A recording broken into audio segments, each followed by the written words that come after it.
almost dismissing the Prime Minister because he will know full well the difficulties that she's in. We're actually quite a distance away from Chequers here, very, very heavy security, but we have got a camera just down the road and you can probably get a better look at Chequers where those talks will actually be going on.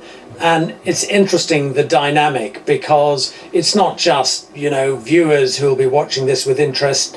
Tory MPs are watching it very, very closely because his comments have emboldened, really, Tory Brexiteers. I think we can see Donald Trump arriving here, but his comments have just given them that sense that, okay, the president's with him, he's on our side, and that has made them feel much more confident about challenging Mrs May. And we're beginning to hear that they may actually seek to scupper two crucial bits of Brexit legislation which are going to be voted on Monday and Tuesday, the customs and trade bill, by siding with Labour. Now that would be a massive escalation, and there is a slight sense of a snowball building up here against Mrs May. We had the resignations last week, we had the uproar from Tory Brexiteers over the white paper, then we had Donald Trump's comments overnight, and we're looking ahead to next week where she faces potentially a really very damaging revolt in the House of Commons, and you just get a sense of things beginning to slip away from Mrs May on the Brexit front. Never mind, of course,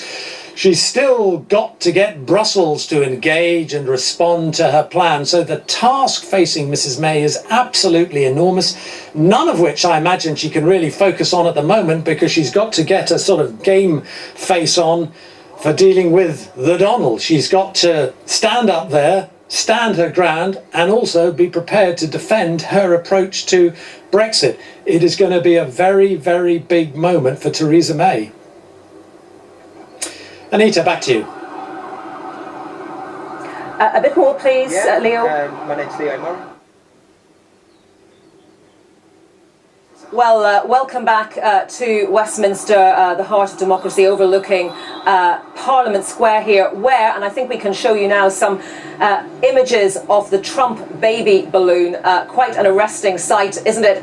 From where I'm standing, it's just peeking above the treetops behind me, but this is the balloon that is going to be brought through London today, ending up at the big protest later on today in Trafalgar Square, right in the centre of London. And really a coalition of protests, that's what we've got today. We've got this Trump baby campaign, we've got the Bring the Noise campaign, we've also got the Together Against Trump campaign, and really it's a coalition of various groups, environmental groups, human rights groups, LGBT rights groups, and so on, coming together to voice their objection to the US president being here in the United Kingdom. Remember last year, over 1.8 million people signed a petition asking for any offer of a visit to be cancelled. But of course, the visit has gone ahead. Well, joining me now here in Westminster is Leo Murray. He is the environmentalist and activist, the man behind the Trump baby balloon campaign. And I think it's worthwhile today, Leo, just reminding everyone how this particular campaign started. So a group of friends and I, we realised we needed to protest Trump's visit. It looked very much as if the government was going to host him here, which we think is pretty inappropriate and wrong for many reasons. But we felt that moral outrage does not seem to work on Donald Trump. It's not clear that he has a conscience, and we can't really reason with him. And so what he is very vulnerable to personal insults because he is tremendously insecure about his own personal shortcomings. So we felt this would be a very effective form of protest against such a famously thin-skinned president. You think this is the sort of language, the sort of imagery that he understands, basically? Yes, exactly. And I mean, we felt it would be effective. It has been. And we've effectively run him out of town. We've heard the complaint before he arrived, and of course since he arrived yesterday, that what you're doing here is disrespecting the office of President of the United States. What do you say to that? This is very respectful to the office of the President of the United States. Donald Trump is bringing the office into disrepute, deeper and deeper into disrepute with each passing day. People who say this is a childish and offensive protest, Donald Trump is a childish and offensive president. And therefore, this is a very appropriate form of protest. I would also say it's a very British form of protest against a visiting tyrant. We're just seeing some shots of Donald Trump arriving at Chequers right now, the UK Prime Minister's country residence, for talks. Well, goodness knows what those talks are going to consist of today. Given that interview, one would love to be a fly on the wall. But given what Donald Trump has said to Theresa May about the possibility of a future US-UK trade deal post-Brexit, pouring cold water on that because of her particular Brexit plans, given the comments he's made since arriving here, do you think that gives the protesters today greater vindication? Well, it certainly does. I mean, you know, his outburst to the Sun is completely par for Donald Trump. You know, this is just what he does. He goes around kind of destroying diplomatic relations around the country. It's difficult to know whether he's just making this stuff up off the top of his head or whether he's been briefed to say these things.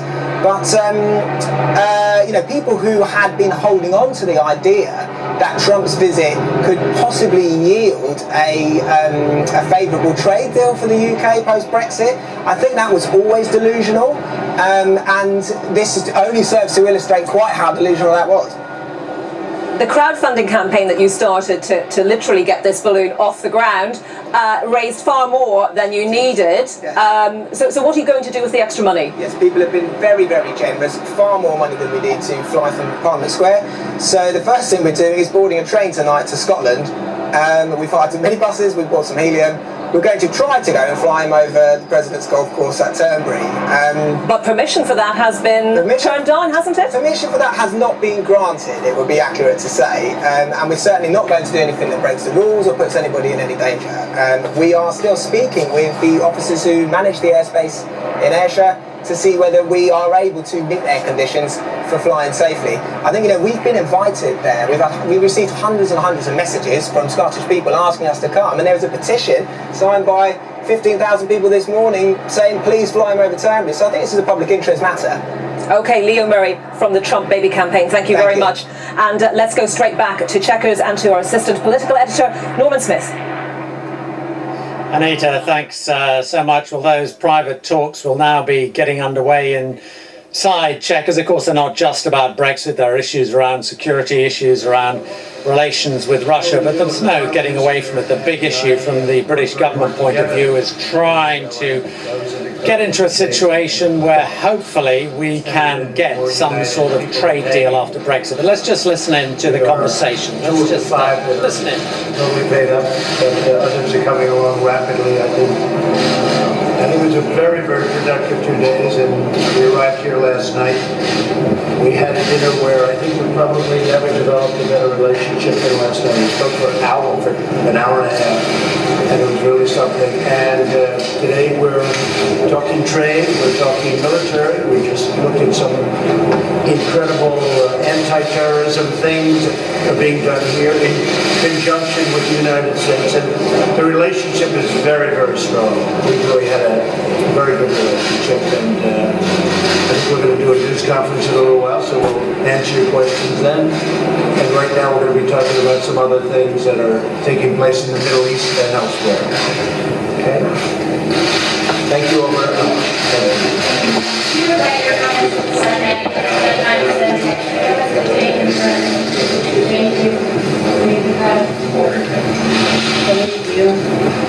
Thank you.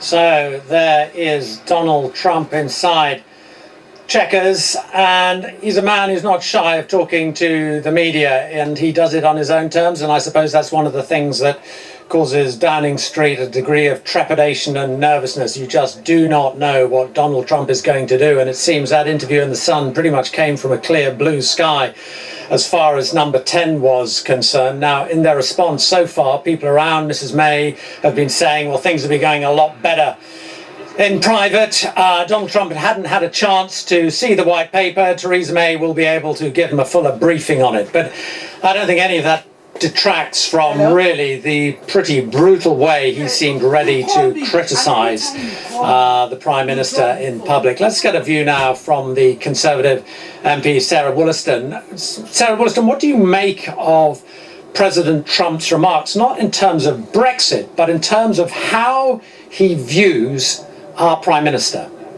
Well, I think he's been really deeply insulting, actually, talking about, for example, Boris Johnson, but I think even worse than that, the dog whistle politics about immigration, entirely inappropriate. And although, of course, Theresa May will continue to extend a very polite welcome to him in his capacity as the President of the United States, I think she should pretty much tell him where he can stick his dog whistle. I think it's appalling. Should she, I mean, it's going to be a very difficult news conference for her, no doubt about it, but should she actually decide this is a moment where she has to pretty much put her beliefs on the line and articulate in very clear, candid terms why she disagrees with the president? Absolutely, and I think that she has shown, as always, great statesmanship in her approach to this, and actually the best way to handle this is to be very clear and consistent about what she's trying to achieve. But I think also the hard Brexiteers need to realise that any deal with Donald Trump will be conducted on his terms, and there would be very uncomfortable strings attached, and therefore we shouldn't be throwing away a deep and special trading partnership with the European Union, thinking that we're going to have something that would exceed that with the United States. We have to proceed with caution. Just before we move on to Brexit, let me ask you this. He was pretty brutal towards